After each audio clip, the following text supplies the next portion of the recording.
आप लोग बैठिए, I'll be with you all in a minute. Yeah? Oh yes.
थोड़ी सी विस्की मिलेगी प्लीज?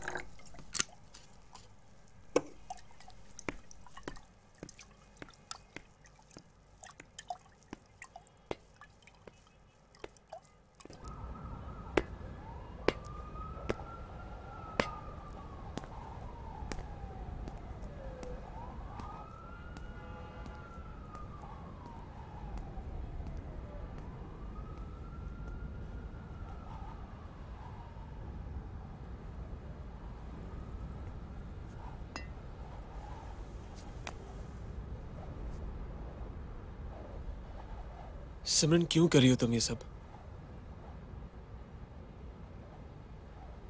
क्यों इतना प्यार करते हो तुम मुझसे आकाश? मेरे पास इसे पीने के बहुत सारे कारण हैं, लेकिन तुम्हारे पास मुझ जैसी लड़की से प्यार करने का कोई कारण नहीं। मैं अपने पाँव पे सीधा खड़ी तक नहीं हो सकती। जिंदगी भर तुम्हारा साथ क्या निभाऊंगी आकाश? मैं लेके चलूंगा तुम्हें अपने साथ। मैं जानता हूं तुम अपनी कहानी किसी को बताना नहीं चाहती हो सिमरन। मैं जानता हूं कि क्या जानते हो? हाँ, कुछ नहीं जानते तुम आकाश।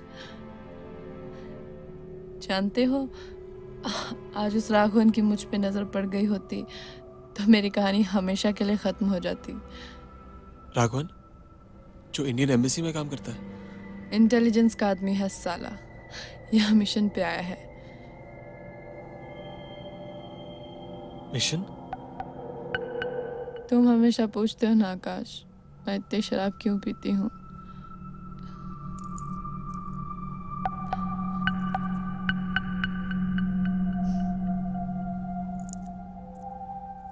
इसलिए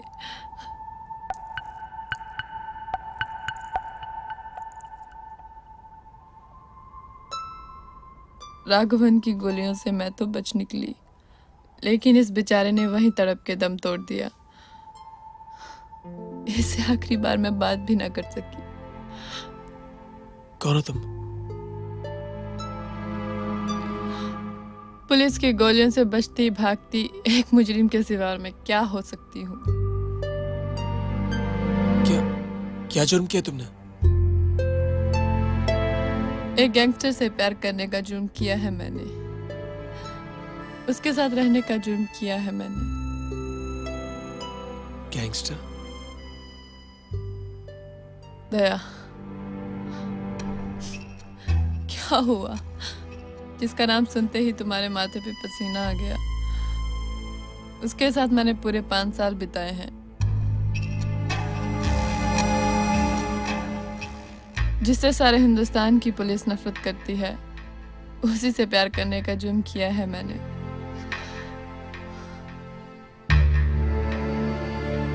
मुझे अपने पकड़े जाने की परवाह नहीं आकाश, लेकिन मैं जानती हूँ अगर मैं पकड़ी गई तो शायद वो भी पकड़ा जाएगा। मैं दया को आज ही नहीं, हमेशा से बचाना चाहती थी। उस दिन भी जब वो पुलिस से बचता हुआ सीधा मेरे घर पहुंच गया था। पूरे 300 घर थे उस बस्ती में, पर पता नहीं क्यों तकदीर ने उसे सीधा मेरे घर के दरवाजे के अंदर धकेल दिया।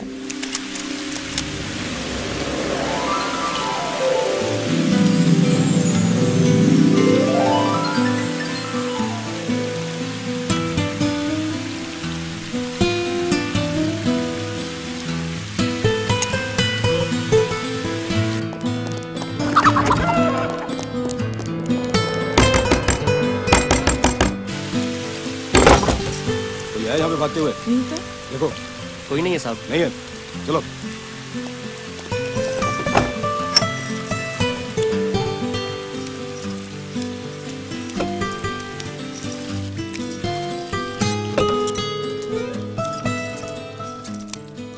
मरोगे क्या? वो लोग अभी भी बाहर ही होंगे। चाहो तो रात को यहीं रुक सकते हो।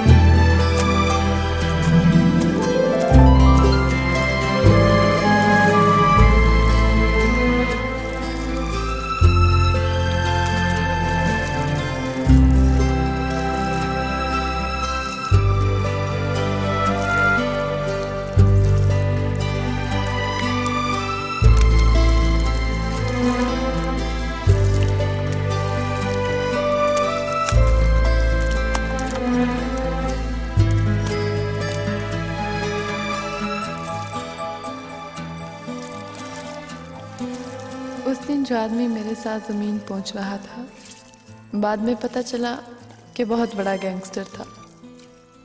दुनिया के लिए वो भले ही कुछ भी रहा हो, पर उस दिन उसकी आंखों में देख के मुझे लगा कि वो भी कहीं ना कहीं मेरी तरह तन्हा था। ना थैंक यू, ना अलविदा। सुबह जाने से पहले उसने मुझसे कुछ नहीं कहा। उसकी खामोशी मैं कई दिनों तक महसूस करती रही। उसे गए हुए 1 महीने से भी ज्यादा हो गया था, लेकिन मैं उसे भूल नहीं पाई थी। 1 महीने बाद वो अचानक मेरे घर पर आ गया। मैं घर पर नहीं थी। उसने पड़ोसियों से पूछा और फिर सीधा मेरे काम करने की जगह पर पहुंच गया।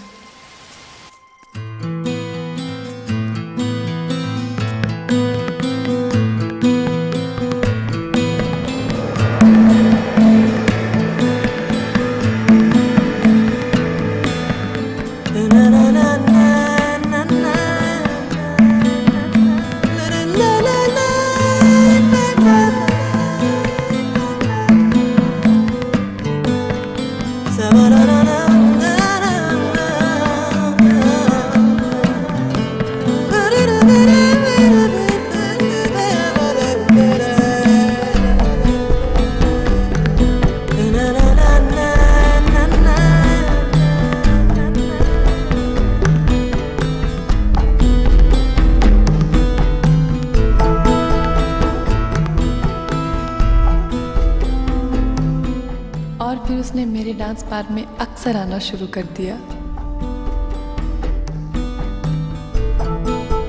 वो हमेशा एक ही सीट पर मेरी तरफ पीठ करके बैठता था।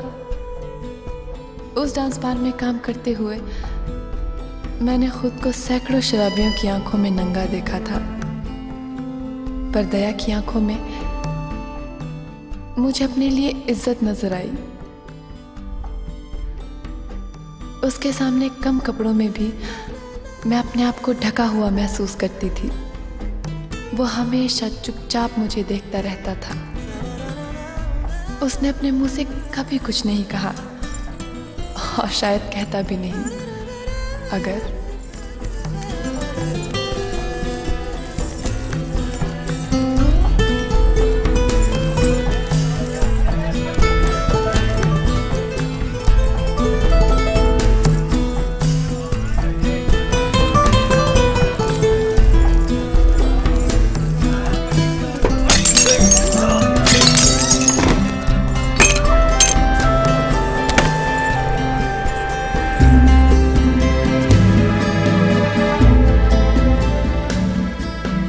घर चलो।